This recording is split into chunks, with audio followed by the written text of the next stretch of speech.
ஆண்டவர் சில காரியங்களை அவருடைய மனதில் வைப்பார், சில காரியங்களை அவருடைய கணக்கில் வைப்பார், அதை மறக்கவே மாட்டார். ஆமென். நம்ம ஆண்டவருக்கென்று செய்கிற செயல்படுகிற காரியங்கள் நமக்கு ஒருவேளை சிம்பிளா தோணும், அல்லது பார்க்கிறவர்களுக்கு இதெல்லாம் பெரிய விஷயமா அப்படின்னு தோணும். ஆனால் ஆண்டவர் அதை மனதில் வைக்கிறவர். மனதில் வைத்து பிற்காலத்திலே ஆமென் அந்த அந்த திராணிக்கும் தகுதிக்கும் மிஞ்சின கிருபைகளையும் நன்மைகளையும் கர்த்தர் காண பண்ணுகிறவர். ஆமென். பாருங்கள், தாவீது யோனத்தான் செய்த சில காரியங்களை மனதில் வைத்து, யோனத்தான் தாவீதுக்கு இன்ஃபர்மேஷன் பாஸ் பண்ணார், சப்போர்ட்டிவா இருந்தார். ஆனா யோனத்தானால தாவீதை அரண்மனையில் கொண்டு வைக்க முடியல. கொண்டு வர ரொம்ப ட்ரை பண்ணார். முதல் விஷயம் கொண்டு வந்தார். அதுக்கப்புறம் சவுலுக்கு இந்த நம்ம ஊர்ல பேய் இழகுச்சு அப்படின்னு சொல்லுவாங்க. சிலருக்கு எப்போ இழகுன்னே தெரியாது. வாங்க வாங்க வாங்கன்னு கூப்பிடுவாங்க. கூப்பிட்டு உட்கார வச்சு ஈட்டியை தூக்கி எறிவாங்க. அதுக்கப்புறம் யோனத்தான் ரொம்ப ட்ரை பண்ணி பார்த்தார். அப்புறமா ஈட்டி இப்போ யார் மேல வருது? இவ்வளவு தான், இதோட முடிஞ்சது. யோனத்தானுக்கும் தாவீதுக்கும் இடையே இருக்கிற ரெண்டு பேரும் ரொம்ப நேசித்தாங்க, ரொம்ப அன்பா இருந்தாங்க. அதுக்கு மேல யோனத்தானுக்கு வேற ஒன்றும் பண்ண முடியல. அழுதுட்டே ரெண்டு பேரும் பிரிகிறாங்க. ஆனா யோனத்தான் செய்த இந்த காரியத்தை தாவீது மனதில் வைத்து அவன் சந்ததியான மேவிபோசேத்தை எவ்வளவு மேன்மையா வைத்தான், பந்தியில கொண்டு உட்கார வைத்தான். நாம் ஆராதிக்கிறது தாவீதை அல்ல, தாவீதுக்கு கிருபை செய்கிறவன். இந்த செபலோன் நாட்டையும் நப்தலி நாட்டையும் நான் பிற்காலத்தில் மகிமைப்படுத்துவேன் என்று சொல்லும் போது, நான் சரித்திரத்துக்குள் போகாமல் வேதத்திலிருந்து சில வார்த்தைகளை எடுத்து ஆவிக்குரிய கண்ணோட்டத்தோடு இந்த செய்தியை உங்கள் மத்தியிலே சொல்லும்படி விரும்புகிறேன். இந்த செபலோன் நப்தலியை குறித்து வேதத்தில் ஒரு வார்த்தை எழுதப்பட்டிருக்கிறது. அந்த வார்த்தை என்னவென்றால், நியாயாதிபதிகளின் புஸ்தகம் 5வது அதிகாரம் அதனுடைய 18வது வசனத்தை வாசியுங்கள்.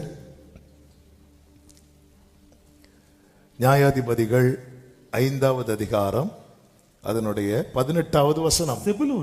செபுலோனும் நப்தலியும் போர்க்களத்து முனையிலே தங்கள் உயிரை எண்ணாமல் மரணத்துக்கு துணிந்து நின்றார்கள். அதாவது அவங்க பின்வாங்கல, அவங்க மறுதலிக்கல. போர்க்களத்து முனையிலே அக்னியின் நாளங்கள், வெள்ளத்தின் ஓளங்கள் என்னை தகர்க்குவான் சாத்தியம். அக்னியில் இறங்கி வெள்ளத்தில் நடந்து கூட வருவான். போர்க்களத்து முனையிலே அவர்கள் தங்கள் உயிரை எண்ணாமல்,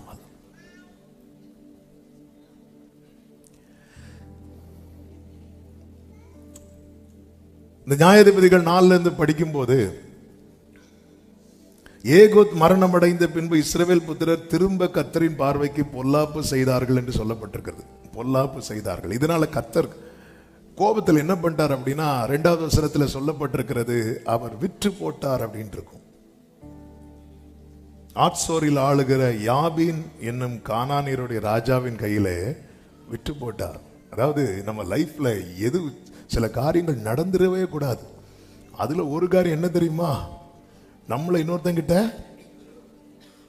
இந்த விற்று, அதாவது இந்த இதுகளுடைய வித்தியாசத்தை புரிஞ்சுக்கோங்க. விற்று போட்டார்னா என்ன அப்படின்னா, எவ்வளவு ரூபாய்க்கு ஆண்டவர் வித்தாருங்கிறது அல்ல.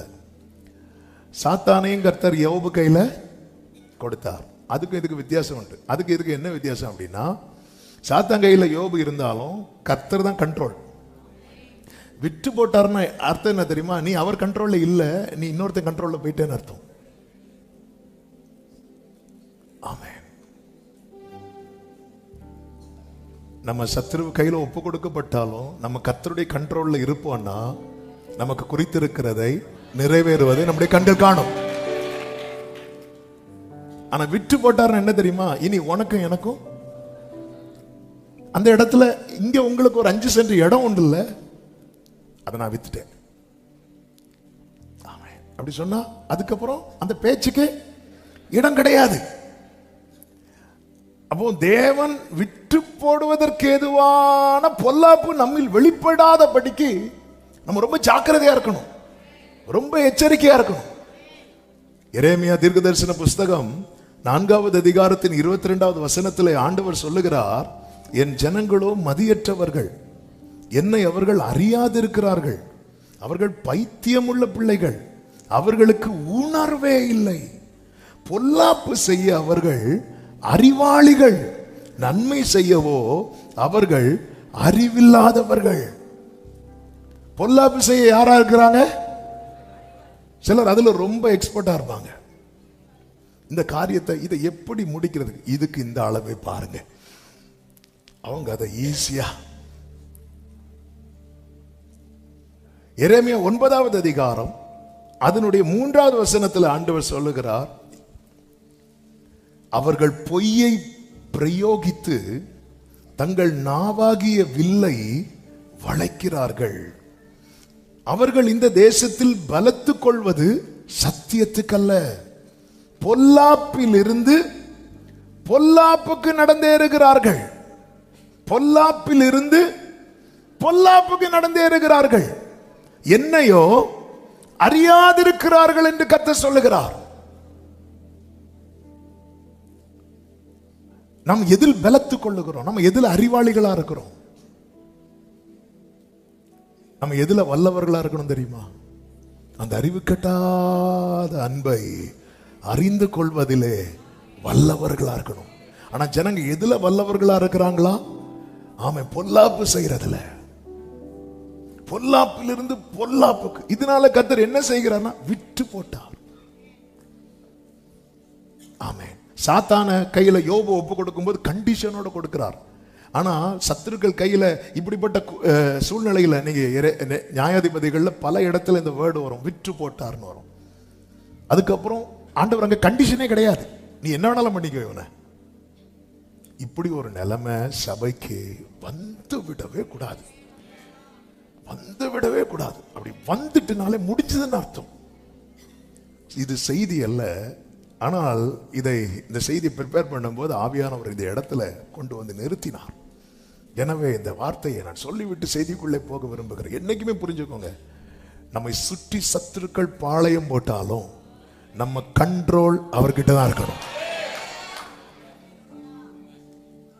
ஆமே, தாவீதுக்கு எப்படி இங்க படுத்து தூங்க முடிந்தது? சத்துருக்கள் எவ்வளவாய் பெருகி இருந்தோம், சமாதானத்தோடு படுத்து தூங்க முடிய காரணம் அவனுக்கு தெரியும், நான் அவர் கையில இருக்கிறேன். என்னை சத்துருக்களின் இஷ்டத்துக்கு ஒப்பு கொடாதிருக்கிற. ஆமே, ஆனா விட்டு போட்டார் எங்களை, என்ன வேணாலும் பண்ணுவாங்க சத்துரு. யூதாவின் ராஜாவை பிடித்து கண்களை பிடுங்கி, கண்களை பிடுங்கிறதுக்கு முன்னாடி அவனுடைய 2 பிள்ளைகளை கொண்டு அவன் பார்த்த கடைசி காட்சி, அதுக்கு மேல இனி பார்க்க முடியாது கொடுத்தது. கண்களை அங்க கண்டிஷனே கிடையாது. அந்த இடத்துல என்ன சொல்லுவாருன்னு பாத்தீங்களா? ஆண்டவர் என்ன சொல்லுவார் தெரியுமா? என் தாசனாகிய நேபுகாத்நேச்சர் அப்படிம்பார். ஆமே, யார? என் தாசனாகிய நேபுகாத்நேச்சர் அப்படிம்பார். நம்முடைய லைஃப்ல நம்ம பொல்லாப்புல இருந்து பொல்லாப்புக்கு போறோமா? 6 நாட்கள் பொல்லாப்பை செய்துவிட்டு ஆராதித்துட்டு திருப்பியும் அதே இதை தொடர்றோமா? இதான் காயினின் வழி. இது நம்முடைய லைஃப்ல வந்துடவே கூடாது. இங்க இஸ்ரவேலர்கள் அப்படி விட்டுட்டார். அதனாலதான் தாவீது ஒரு ஜெபம் பண்ணுவார் தெரியுமா? கர்த்தர் எனக்காக யாவையும் செய்து முடிப்பார். அடுத்த வார்த்தை, கர்த்தாவே உமது கிருபை என்றும் உள்ளது, உமது கரத்தின் கிரியைகளை. சங்கீதம் 138:8. உமது கரத்தை விட்டுறாதீங்க. ஒரு தேவ பிள்ளை டெய்லி ஜெபிக்கிற ஜெபத்துல ஒன்று என்ன தெரியுமா? என்னை விட்டுறாதீங்க ஆண்டவரே, என்னை விட்டுறாதீங்க ஆண்டவரே. ஹல்லேலூயா, ஹல்லேலூயா. ஆமென். யோபுவை சாத்தான் கையில கொடுக்கிறார். சாத்தான் என்ன சொல்றான்? அவன் உன் கையில் இருக்கிறான், அவன் கையில இருக்கிறான், அவன் ஜீவனை தொட்டுறாத. எப்படி இருக்கும் தெரியுமா? ஆமென், ஹல்லேலூயா. சிலர் வந்து வீடு வாடகை கொடுப்பாங்க. வீட்டுக்குள்ள பாடா வீடு கிடைச்சுன்னு உள்ள போகும்போது கட்டில இங்கே தான் போடணும். இதில் ஆணி அடிச்சிடக்கூடாது, கதவை ஓங்கி அடைச்சிடக்கூடாது. அப்படி கண்டிஷன் மேல கண்டிஷன் போடும்போது அந்த வீட்டில் இருக்கிறவங்களுக்கு என்ன தோணும் தெரியுமா? எப்படா இதை விட்டுட்டு வேற வீட்டுக்கு போலான். அப்படிதான் சாத்தானுக்கு இருந்திருக்கும். என்ன இவர் இப்படி கண்டிஷன் போடுறாரு? அதாவது குரங்கு கையில பழத்தை கொடுத்துட்டு இந்த பழத்தை சாப்பிடாதேன்னு சொன்னா சோதனை பழத்துக்கு அல்ல, குரங்குக்கு. கர்த்தர் பிடியில ஒருவன் இருக்கும் போது சத்துரு அவனை சுட்டி இருந்தாலும் சோதனை அவனுக்கு அல்ல. சிவந்த சமுத்திரத்துக்கு முன்பதாக இஸ்ரவேலரை கொண்டு வந்தது சோதனை இஸ்ரவேலருக்கு அல்ல, எகிப்தியனுக்கு. என கர்த்தர் இருக்கிறார்.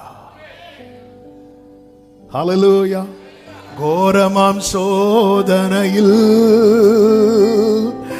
ஆழங்கள் கடந்திடும்போது கைகளை உயர்த்தி நடத்துனதே. அடுத்த வார்த்தை, ஞானவன் கரங்களில். இது மிஸ் ஆயிடக்கூடாது. வேற என்ன? அதாவது வாழ்க்கை என்பது அது அது அது ஒரு போராட்டமான சூழ்நிலை தான். ஆனா ஆண்டவர் பிடியில தானே இருக்கிறேன், அது போதும். முற்புறத்திலும் பிற்புறத்திலும் என்ன நெருக்கி நெருக்கி கரத்தை வைக்கிற, அது போதும். ஆமென். உங்க கரம் இருக்க. ரோமர் 1வது அதிகாரம் 21வது வசனத்தில் அவர்கள் தேவனை அறிந்தும் அவரை தேவனென்று மகிமைப்படுத்தாமலும் ஸ்தோத்தரியாமலும் இருந்து தங்கள் சிந்தனைகளினாலே வீணரானார்கள். அவங்களுக்கு தெரியுது தேவனை, ஆனா அவரை மகிமைப்படுத்தாமலும் ஸ்தோத்தரியாமலும் இருந்து சிந்தைகளினாலே வீணரானார்கள். உணர்வில்லாத அவர்களுடைய இருதயம். இதனால இதனுடைய விளைவு என்ன தெரியுமா? 24வது வசனத்தில் சொல்லப்பட்டிருக்கிறது, இது நிமித்தம் அவர்கள் தங்கள் இருதயத்தில் உள்ள இச்சைகளினாலே ஒருவரோடு ஒருவர் தங்கள் சரீரங்களை அவமானப்படுத்தத்தக்கதாக தேவன் அவர்களை அசுத்தத்துக்கு ஒப்பு கொடுத்தார்.